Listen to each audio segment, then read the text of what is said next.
This is me and my grandma, who I call Dadi.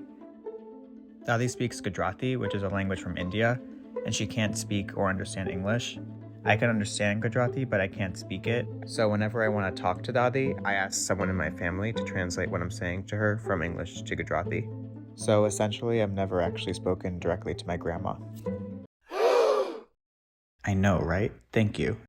Anyways, I wanted to try to be independent for once, so I thought of using Google Translate to speak to her directly. Kind of like this. Hi, Dadi. તે હું તમારો પ્રિય પૌત્ર છું. Which may seem kind of like an obvious solution, but I only really thought of it after my grandpa passed away, which is when I realized I had a lot of random questions that I wanted to ask Dadi that I didn't get to ask him. I'm so excited that I could hear the answers in our first real conversation. દાદી, તમને કેવું લાગે છે? તમે કેમ હસો છો? આ બહુ વિચિત્ર છે. ઠીક છે, ચાલો આ ફરી પ્રયાસ કરીએ. દાદી, તમને કેવું લાગે છે? મને ફીલ થાય છે કે મારા હસબન્ડ હોત તો કેટલું સારું. હું જાણું છું કે 65 વર્ષ સાથે મળીને તમારે તેને મિસ કરવો પડશે. શું તમને કોઈ અફસોસ છે? લગ્ન નહોતા કરવા.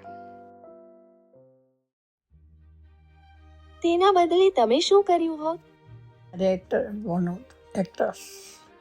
મને ગમતું હતું એમ કે હું પિક્ચરમાં જઉં, કામ કરું. તમે મારા માટે મૂવી સ્ટાર છો. તમે એક કેમ ન બન્યા?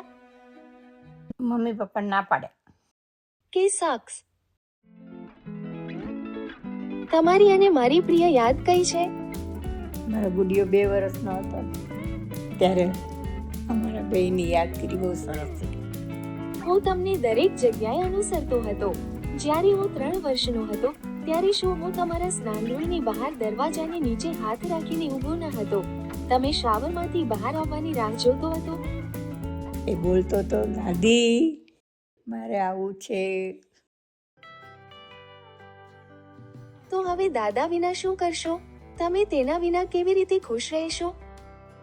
કેવી જોઈશ? સરસ. હું જાણું છું કે વૃદ્ધ થવું ખરાબ હોઈ શકે છે, પરંતુ તેના વિશે શ્રેષ્ઠ ભાગ શું છે? પણ સારું જ નથી. ઓહ, મને નથી લાગતું કે તમે કંઈક સુંદર બોલશો, જેમ કે મારા પૌત્રોને મોટા થતા જોવાનો આનંદ. ત્યારે બરાબર છે, પણ ની નથી કામ કરતા બરાબર. તમે ક્યાં પ્રવાસ કર્યો છે?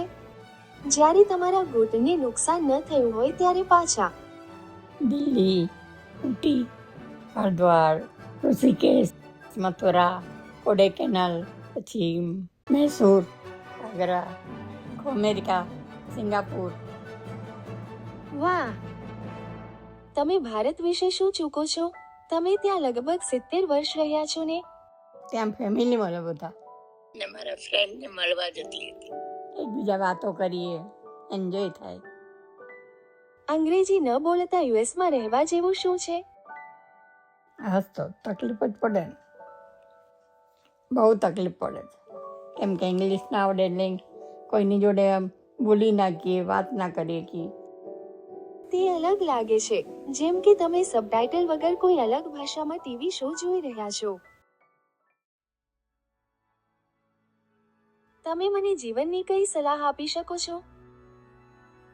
એવા બનવાનું કે જીવનમાં બધાને આપણે ઉપયોગી થઈ શકીએ. અને અંતે, તમે કેવી રીતે વિચારો છો કે અમે એક જ ભાષા બોલતા ન હોવા છતાં પણ અમે કનેક્ટ થયા છીએ? પ્રેમ છે, લાગણી છે, એટલા માટે. ક્યુટ.